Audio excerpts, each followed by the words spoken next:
경제연구소가 이 양적 완화가 종료가 됐을 때에 우리나라 경제에 미치는 영향에 대해서 전망을 한 보고서가 있어요. 자, 보고서 한 번씩 보겠습니다. 첫 번째, 미국 금리는 상승할 것이다. 방금 제가 말씀드렸죠, 그렇죠? 양적 완화, 돈의 공급을 중단했기 때문에 이제 금리는 올라간다. 방금 요 보시면 됩니다. 돈의 공급을 중단했으니까 돈의 가격, 금리는 올라간다. 금리는 올라갈 것이다. 그런데 글로벌 자금 흐름에 변화가 생긴다. 외국인 자금 유출이 된다. 이게 무슨 말이에요?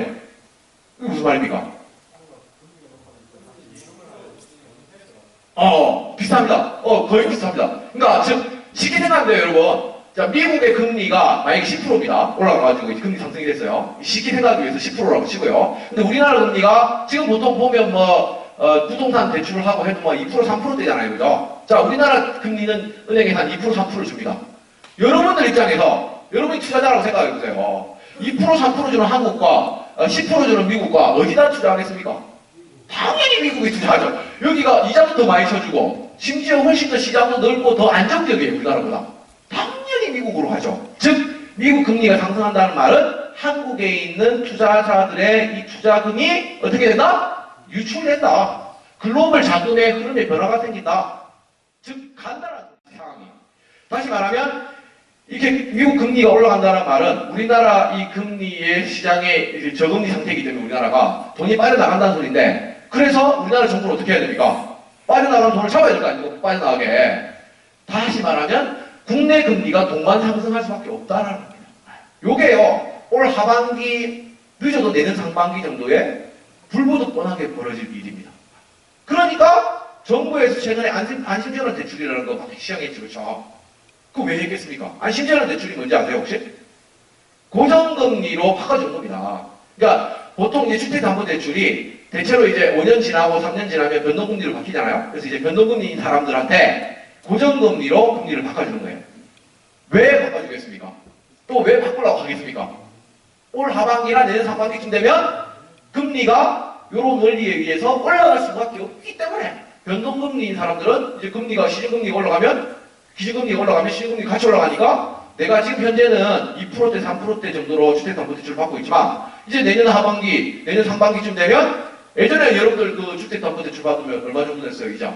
한 7%, 8% 이렇게 되잖아요, 그죠? 제2금융권한테 받은 사람들은 한 10%까지 낸 사람도 있고 제1금융권한테 받아도 7%, 8% 냈어요. 즉 내년 상반기쯤 되면 이자가 7%, 8% 올라간다는 소리예요. 지금 2%, 3%지만 저도 이제 이를테면 제가 아이가 셋이니까 다자녀 가구 혜택을 받아서 좀 다른 사람보다 조금 더 싸게 저는 이제 2%대 초반 정도 아주 싸게 이제 금리가 싸게 해서 대출을 받았는데 이게 정말 심각한 문제입니다. 왜 심각하냐면요. 이 금리가 상승하는 게 아무것도 아닌 것 같지만 대한민국 가계부채가 1200조가 넘었어요. 지금. 여러분 1200조가 얼마큼 되는 거냐면 대한민국 1년 GDP입니다. 1년 GDP. 1년 GDP가 한 1300조 정도 되거든요. 거의 1년 GDP 1220조가 오릅니다. 우리 가계부채가.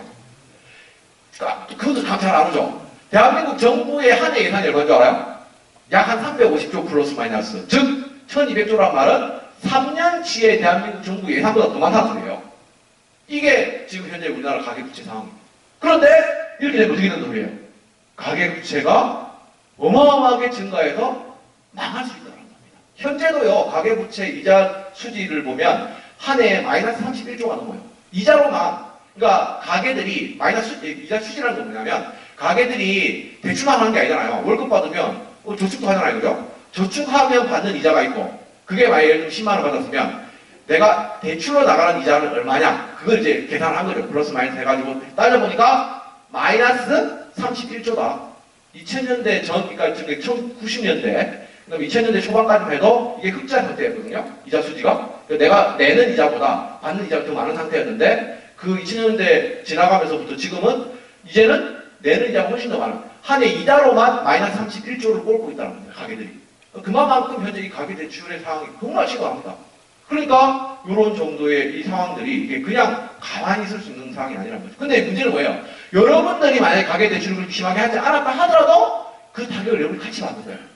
왜요? 이렇게 해서 무너지는 가게들 부동산 내려가면 집값이 같이 내려가는 겁니다.